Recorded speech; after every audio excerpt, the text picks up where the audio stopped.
ಮುರಹರ ನಗಧರ ಮುಕುಂದ ಮಾಧವ ಗರುಡ ಗಮನ ಪಂಕಜನಾಭ ಮುರಹರ ನಗಧರ ಮುಕುಂದ ಮಾಧವ ಗರುಡ ಗಮನ ಪಂಕಜನಾಭ ಪರಮ ಪುರುಷ ಭವಭಂಜನ ಕೇಶವ ನರಮೃಗ ಶರೀರ ನಮೋ ನಮೋ ಪರಮ ಪುರುಷ ಭವಭಂಜನ ಕೇಶವ ನರಮೃಗ ಶರೀರ ನಮೋ ನಮೋ ನಾರಾಯಣತೆ ನಮೋ ನಮೋ ಭವ ನಾರದ ಸನ್ನುತ ನಮೋ ನಮೋ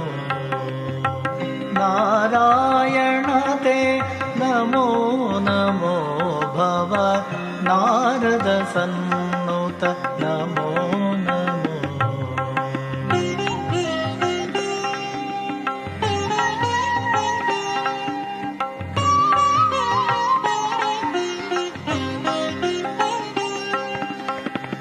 ಜಲಧಿಶಯನ ರವಿ ಚಂದ್ರವಿಲೋಚನ ಜಲರುಹ ಭವನುತ ಚರಣಯುಗ ಜಲಧಿಶಯನ ರವಿ ಚಂದ್ರವಿಲೋಚನ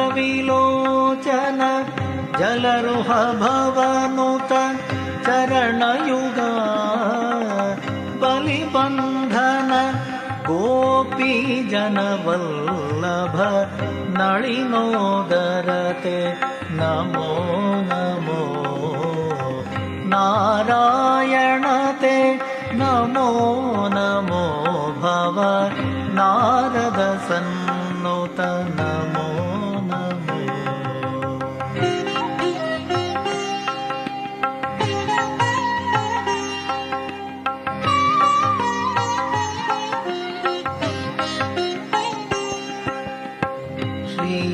ಶ್ರೀವತ್ಸಲಾಂಛನ ಪೀತಾಂಬರಧರ ಶ್ರೀವತ್ಸಲಾಂಛನ ಪೀತಾಂಬರಧರ ದೇವಕಿ ನಂದನ ದಯಾನಿಧೆ ಗೋವತ್ಸಲಾಂಛನ ಗೋವರ್ಧನೋದ್ಧರ ಗೋಪಿ ಪ್ರಿಯತೆ ನಮೋ ನಮೋ ನಾರಾಯಣತೆ ನಮೋ ನಮೋ ಭವ ನಾರದ ಸನ್ನುತ ನಮೋ ನಮೋ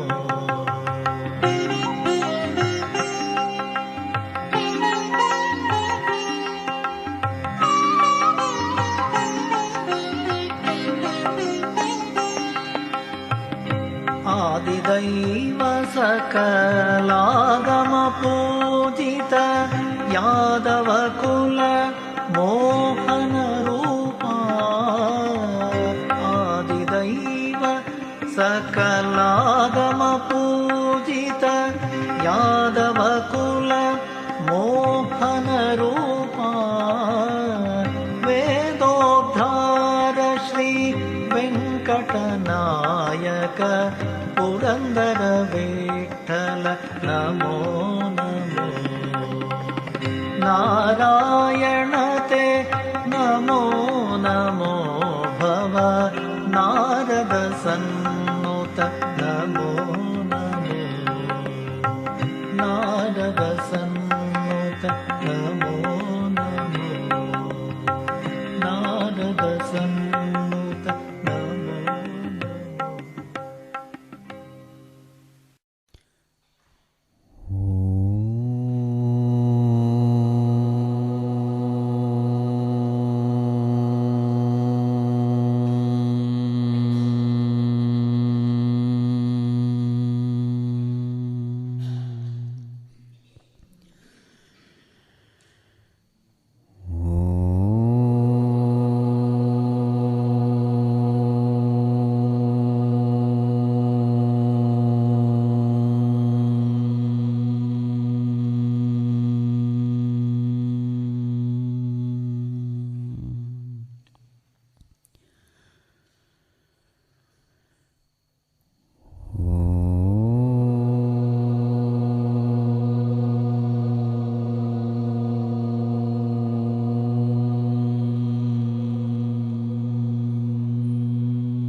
Sahanavavatu Sahano Bhunaktu Sahaviryam Karavavahai Tejasvinavadhitamastu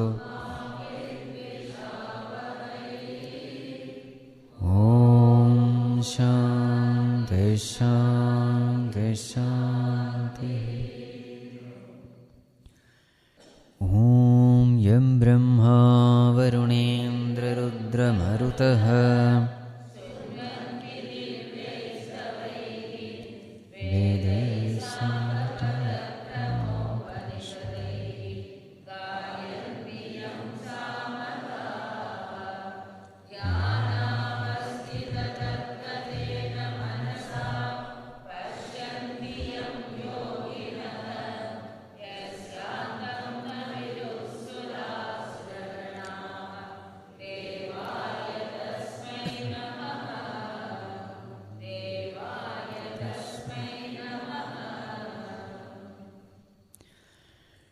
पार्थसारथिरूपेण श्रावयित्वा शुभाङ्गिरं पार्थस्यार्तिहरो देवः कृपामूर्तिः स पातु नः. From 17, page number 43.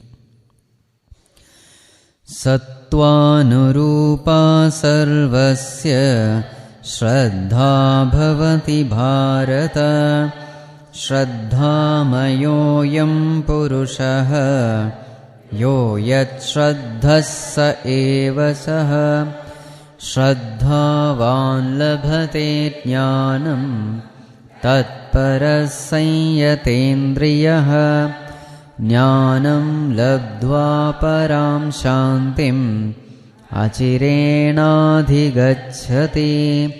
तेषां सततयुक्तानां भजतां प्रीतिपूर्वकं ददामि बुद्धियोगं तं येन मामुपयान्ति ते तेषामेवानुकम्पार्थम् नाशयाम्यात्मभावस्थः ज्ञानदीपेन भास्वता.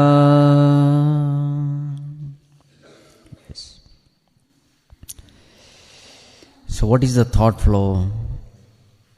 First, Bhagavan gives self-knowledge. What is Atma? What is Anatma? What is self? What is not self? Why this knowledge is given? The source of all sorrow is ignorance of the self. After that, the next topic taken up is study of the scriptures. Gain this knowledge, then live your life. But first of all, understand what this knowledge is. So you must study the scriptures. What is the benefit of studying the scriptures? You develop the right Shraddha. Right Shraddha. Your understanding, your belief system, your philosophy about life should be correct. So this is the purpose of study of the scriptures. So you gain the knowledge, and then what you do? Then you put it into practice. So what is the first step?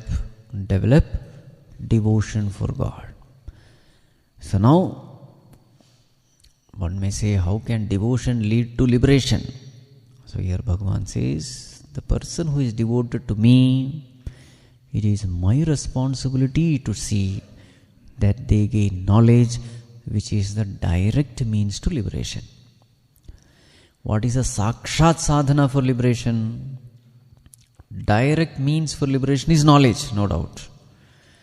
But then, in order to gain that knowledge, you must have a prepared mind. Bhakti prepares the mind. Even the Karma Yoga, which we say to prepare the mind, this Karma Yoga is nothing but Bhakti only. What else? What is Karma Yoga? Performance of action as a worship of the Lord. So what is the main thing there? Not the action, but the attitude. So what is this attitude? Is the attitude of bhakti. So this karma yoga is also nothing but bhakti only. So with bhakti, mind becomes purified, and such a mind becomes fit for knowledge. And when such a mind becomes fit for knowledge, Bhagavan makes all arrangements, external as well as internal. External also, conducive environment is needed for study, for contemplation. If you are constantly disturbed by the external environment, what are the disturbances? Adi bhautika tapa, adi daivika. These are the two things. So if you don't get cooperation from the outer world, this study, this meditation becomes impossible. Not only cooperation should come from the outer world, cooperation should come from the inner world. That is called as adhyatmika tapa. Either you are not interested, or you are not healthy, or you don't have faith. So many kinds. Or mumukshuttam is lacking, or nothing we are able to understand. This is another problem. All adhyatmika obstacles only, isn't it? So varieties of obstacles are there. Bhagavan says, I see to it that all obstructions are cleared. Bhagavan gives the green signal for the seeker. To whom? The one who has developed an intimate relationship with God through bhakti. Then Bhagavan ensures that his path is smooth. Tesham aham samudharta. From where? Mrityu samsara sagara. From the ocean of this samsara, I lift him. So, that is what we have discussed. So what does Bhagavan do? Bhagavan, who is residing in our heart, he lights the lamp of knowledge and thus destroys the darkness of ignorance.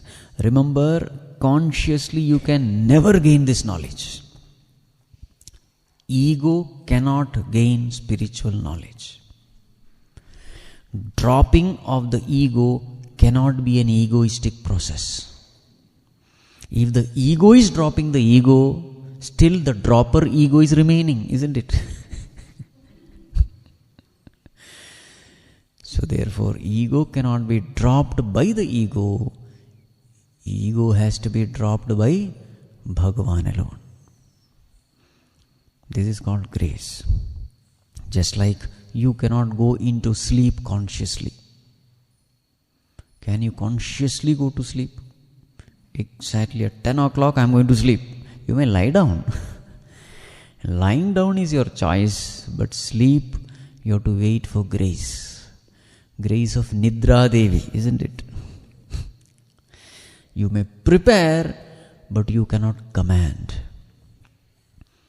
Here also it is the same thing. Till the final moment, it is only the grace of the Lord which takes you step by step, step by step.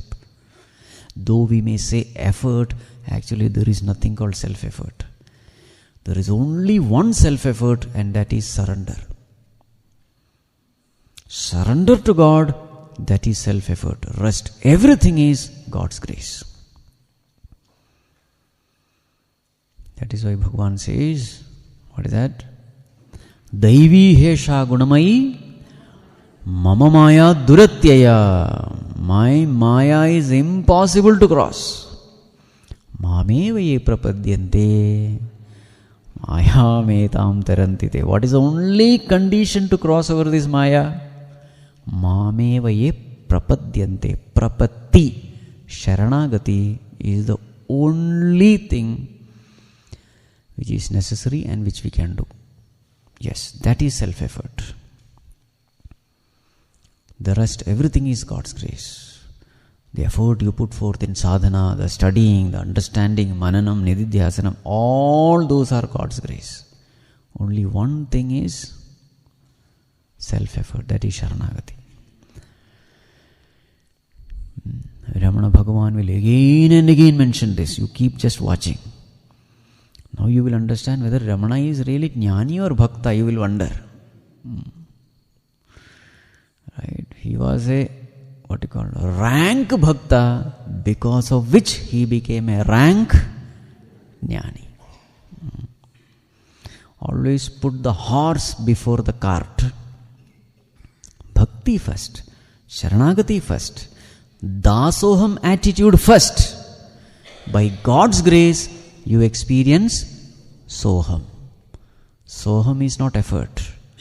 Soham doesn't come out of self-effort. Dasoham is self-effort. Soham is God's grace. So, once such a devotee gains the knowledge, then what happens? Let us chant verse number 21, page 50. Jnanena tu tadajnanam yesham nashitamatmanah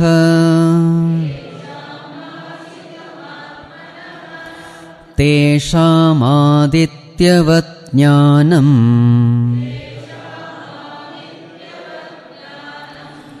prakashayati tatparam jnanena tu tadajnanam yesham nashitamatmanah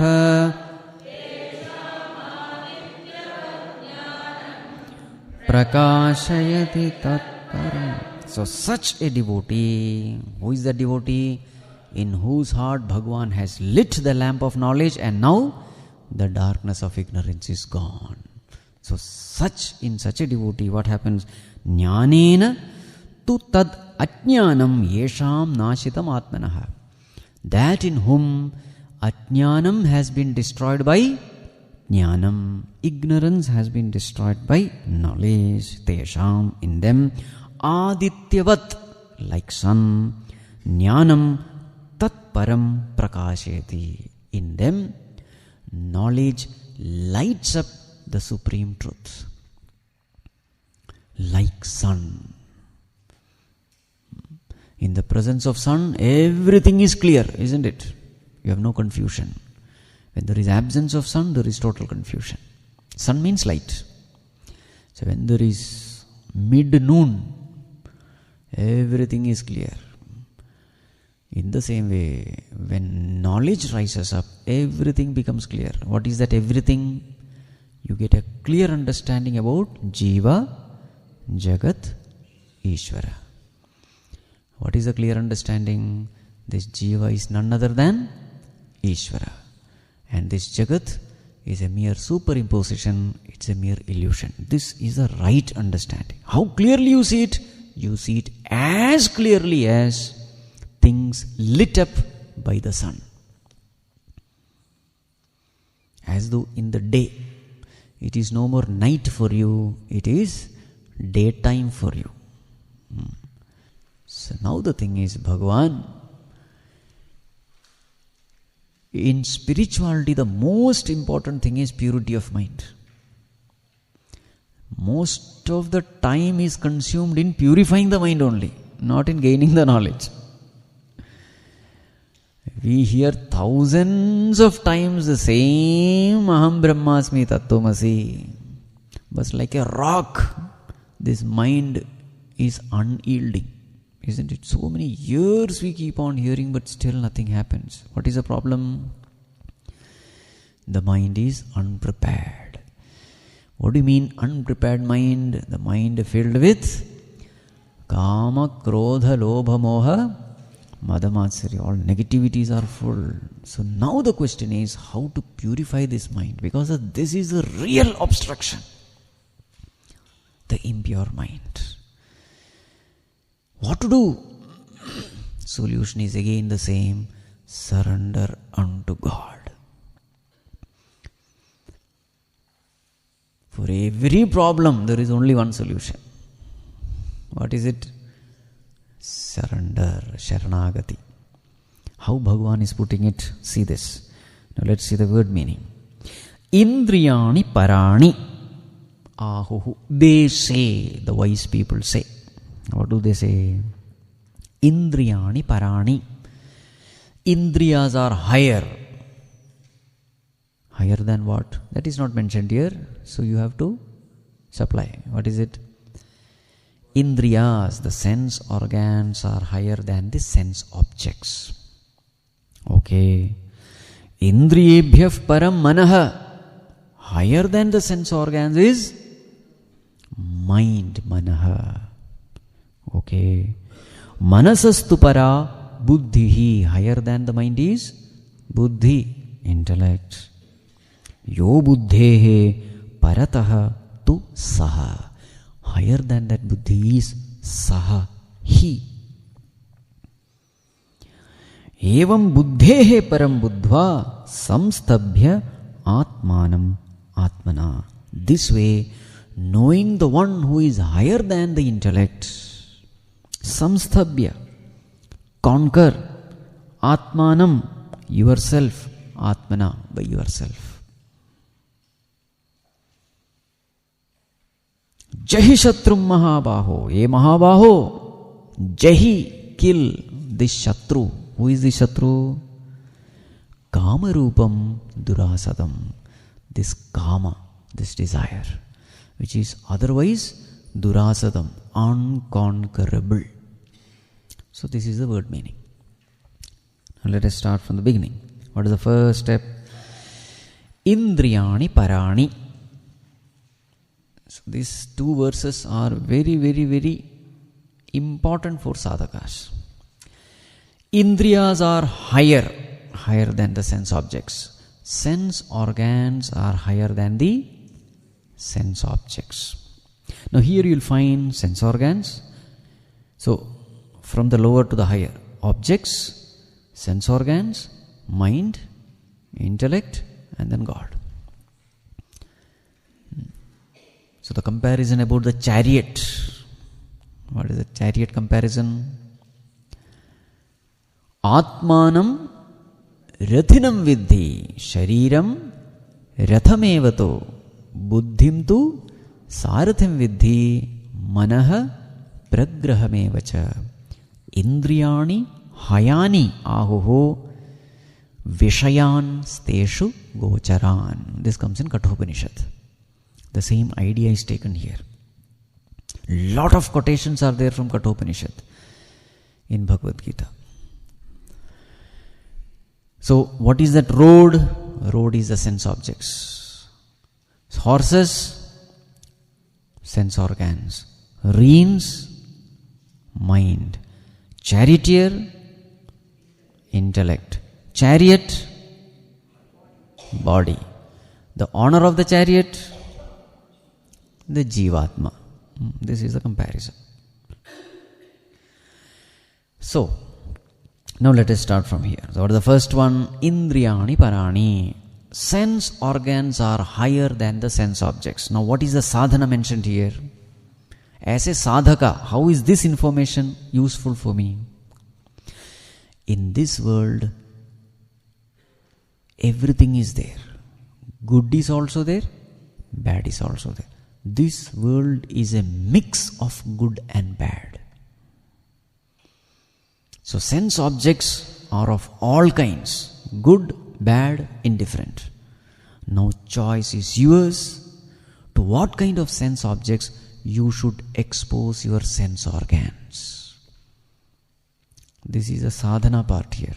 Sense organs are higher means what? You have a choice to choose sense objects. Sense organs can choose sense objects. So thus you can say sense organs are higher. So as a sadhaka, what you should do? Anything which pollutes the mind, don't expose yourself to it. It can be things, it can be beings, it can be places, everything is there. So as a sadhaka, what you should do? Tasmat tvamindriyanyado niyamya bharatarshava. The first thing to be done is protect yourself from the negative influences of the world. Anything which pollutes your mind, anything which increases your ragadvesha, anything which increases your vasanas, anything which increases your Kāma Krodhas, everything is what? Fit to be renounced, given up. There are people, you just talk to them, they will fill your mind with all worldly nonsense. So what you should do? Keeping them away. They are also sense objects, please understand. Keep them away. There are some people being with whom your spiritual desire increases, bhakti increases, jnana increases, vairagya increases. They are all called Mahatmas. Company with Mahatmas are most welcome. Satsangah karaniyaha dussangah sarvatha tyajyah. Narada Bhakti Sutra.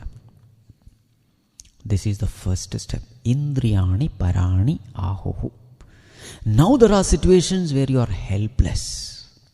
You are amidst all worldly people only. Now what you should do? You have no choice but to live with them sometimes. Such situations are there. Wife is highly spiritual, husband is highly worldly. Or the reverse. And then they come and say, Swamiji, nobody is supporting me. Swamiji, Swamiji. Now what you should do? Such situations are there. You can't choose the environment. You are forced to live in an environment which is hostile to spiritual progress. Then what you have to do? Next one. What is the next one? Indriyebhyah param manaha. You cannot choose the situation. Then what you have to do? Ensure that you don't develop liking for the anti-spiritual samskaras. Mind is a seat of likes and dislikes. So the whole environment is hostile. That is fine. Protect your mind. Never develop a liking for the worldly stuff. Protect your mind. And this is possible because mind is higher than sense organs. It is possible that you are exposed to sense objects and still the mind is not affected. It is possible. But suppose, what is the next step? You are in such an environment and mind is affected. Then what? Go to the next higher authority. Who is the next higher authority? Manasastu para buddhihi. Mind is showing an inclination towards the anti-spiritual thing. It is developing a like for it. Then who should chastise it? Buddhi. Buddhi should say, no, what you are liking is not right.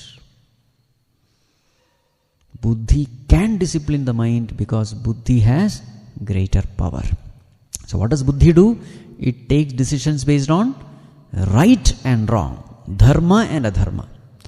Buddhi's decision is not based on likes and dislikes. Buddhi's decision is based on right and wrong. Buddhi is more powerful. So whenever the mind is going towards the wrong direction, the Buddhi should have the strength to discipline the mind.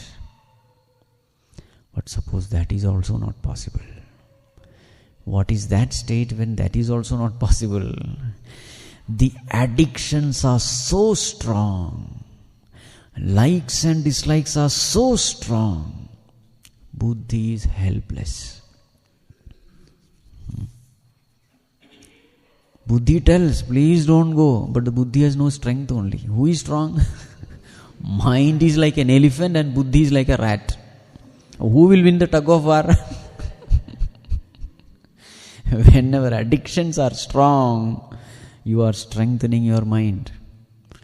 What is addiction? I like it, I do it. That is addiction. I love it very much, I cannot but do it. That is addiction. I know it is wrong, but still I am helpless, I cannot but do it. That is addiction. So what is the situation of the Buddhi there? Helpless. Buddhi is literally paralyzed, jammed. So what are the examples given in Bhagavad Gita? Dhumena vryato vannihi yatha darsho malena cha yatholbena vrito garbha tatha tena idam avrutam. Intense desire, Kāma, what does it do? It paralyzes the intellect. It wheels the intellect. It makes it incapable to function. 3 examples are given. Smoke and fire. Just like the smoke covers the fire. That is the sattvic case. Even in a sattvic person, desires may come, but that desires are not strong enough. He can easily just one puff and that smoke is gone, fire is fresh. There is no much effort. If the mind is sattvic, effortlessly you can get rid of desires. The next is rajasic. What is the example given? Yatha adarsho malenacha, just like the dust covering the mirror. There, mere puffing will not do. Rubbing has to be done. Rubbing means more effort.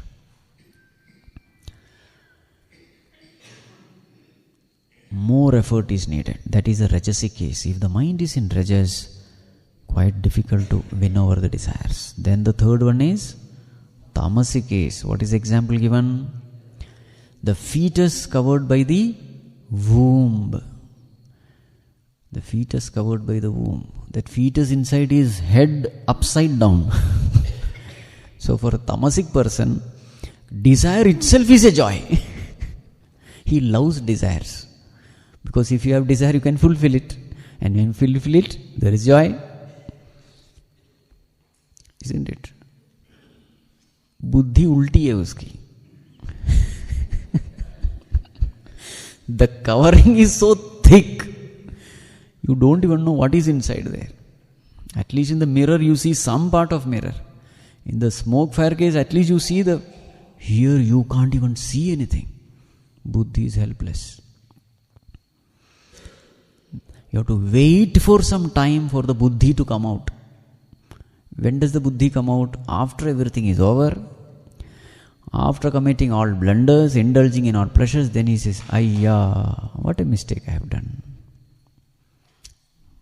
This is a tamasic case. The point is this: to the extent the addictions are strong, to that extent, buddhi is helpless. Though we may say buddhi is higher than mind, the mind does not allow the buddhi to function. It jams the buddhi and does what it wants. So buddhi is helpless.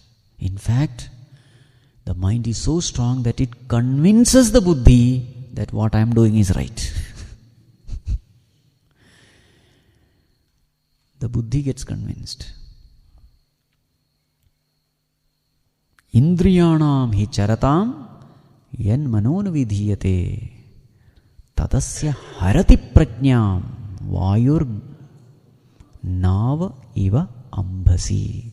Just like the wind carrying the rudderless boat, unanchored boat, how the wind carries, in the same way the senses carry away the mind and the mind carries away the intellect.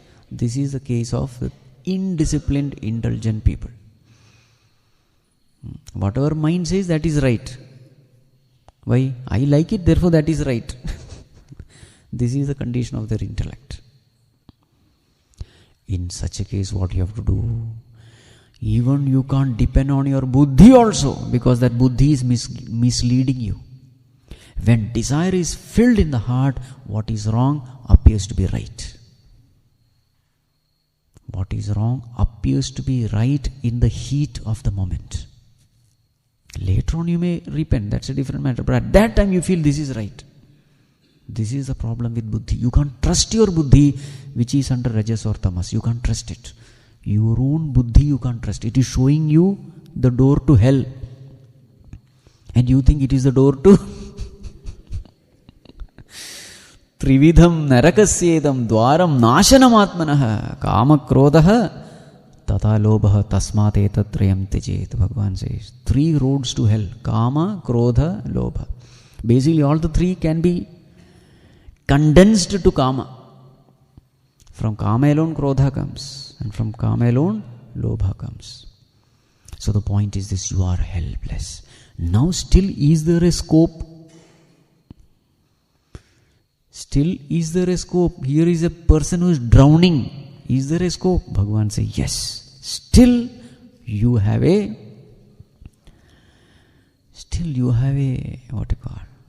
chance to survive.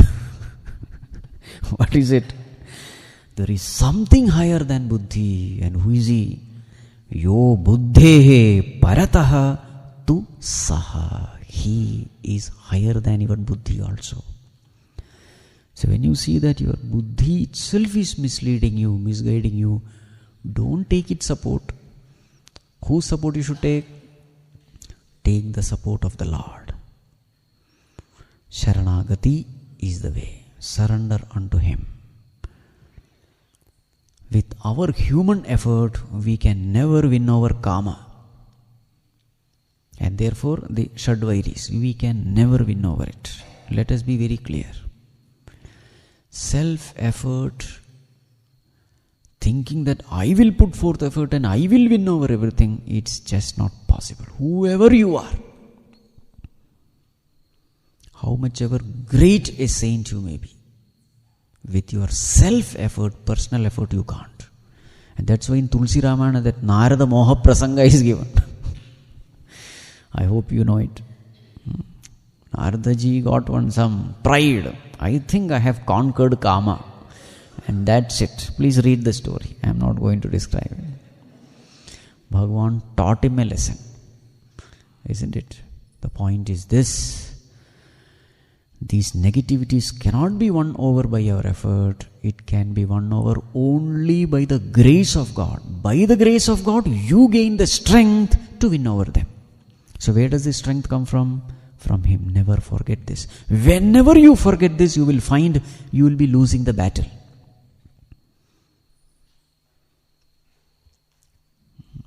Beautiful comparison is made between Vali and Sugriva. Sugriva can never win over Vali. Why? Vali has this blessing. What is it? Whoever comes in front, 50% of his strength goes to him.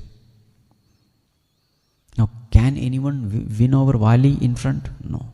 So, who is Sugriva? Jivatma is the Sugriva. The sense objects are Vali. Or Kāma is Vali. How to win over Vali? You must fight. You must fight Kāma, no doubt. Just like Sugriva fought with Vali. But who is the one who is going to kill Vali? It is Ramabana. It is not the, it is not the Gada Prahara of Sugriva which is going to kill Vali. It is the arrow of Bhagavan which is going to kill Vali. Same thing with here also. Here inside us also there is a battle which is going on. In this battle, if you want to win over these negativities, there is only one way: surrender unto God.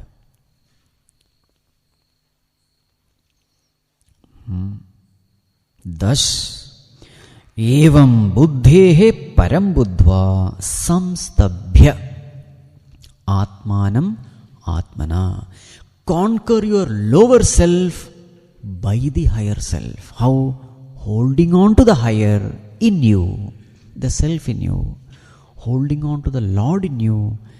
Conquer the lower self in you, the ego in you, the egoistic desires in you. Gain the strength from the higher, conquer the lower. This way, when you constantly do sadhana, ever at the feet of the Lord, ever keeping the ego punctured, never allowing it to get inflated. Sadhana is going on puncturing the ego, that's it. For every little success, it will try to take credit. Whenever it takes credit, what you should do? You should keep one pin with you. prick it. Finished. Again, because you have pricked, again you go higher. The more the egolessness, the higher you go in spirituality. And the higher you go in spirituality, the greater is the tendency for the ego to take the ownership. What you have to do? Keep that pin ready with you. Every time you rise higher, make your meditation deeper. See whether this Rakshasa has revived himself or not. Never allow him to grow. If this much you can do, through Sharanagati you don't allow ego to get nourished. Stop the food supply of the ego. Let him remain skinny and bony. What is the food supply for the ego? Spiritual growth is the food supply. As you keep growing, food is available. Ego is ready to pounce on it and to nourish itself. Don't allow that. So this way if you do, when you conquer the lower self by the higher self, when the mind is absolutely pure, free from negativities, such a mind becomes fit for the highest sadhana. What is the highest sadhana? Shravana, Manana, Nididhyasana. A mind free from Kāma. Here what does Bhagavan say? Jahi Shatrum. Shatru. Who is the real Shatru? Kāma is the Shatru. A mind filled with desires can't do anything. It will only take you lower and lower. But a mind which is free from desires, a desireless mind can desire God. A desireful mind cannot desire God, because already the heart is occupied by worldly desire. Once the heart is occupied by worldly desire, there is no scope for the spiritual desire. It is like one seat, only one chair is there in the heart. Already who is sitting? The worldly desire is sitting. So unless you chase away the worldly desire, there is no scope for the spiritual desire. So this Kāma is your Shatru. So what you have to do? Finish him. How to finish him? Taking the support of the Lord. When you win over this Kāma, taking the support of the Lord, you will find it is only because of the grace of the Lord that I could conquer it. So therefore again, ego doesn't rise. In such an egoless, desireless mind, sadhana becomes effortless. Sadhana becomes spontaneous. A pure mind, a desireless mind is able to rise higher, higher, higher. It's a light mind. Pure mind is a light mind. Light mind goes higher. So first prepare the mind. Then do the sadhana. What is that sadhana? We will see tomorrow. Om Sarve Bhavantu Sukhinah Sarve Santu Niramayah Sarve Bhadrani Pashyantu Ma Kaschid Dukkha Bhave. Om Shanti Shanti Shanti. Hari Om Sri Guru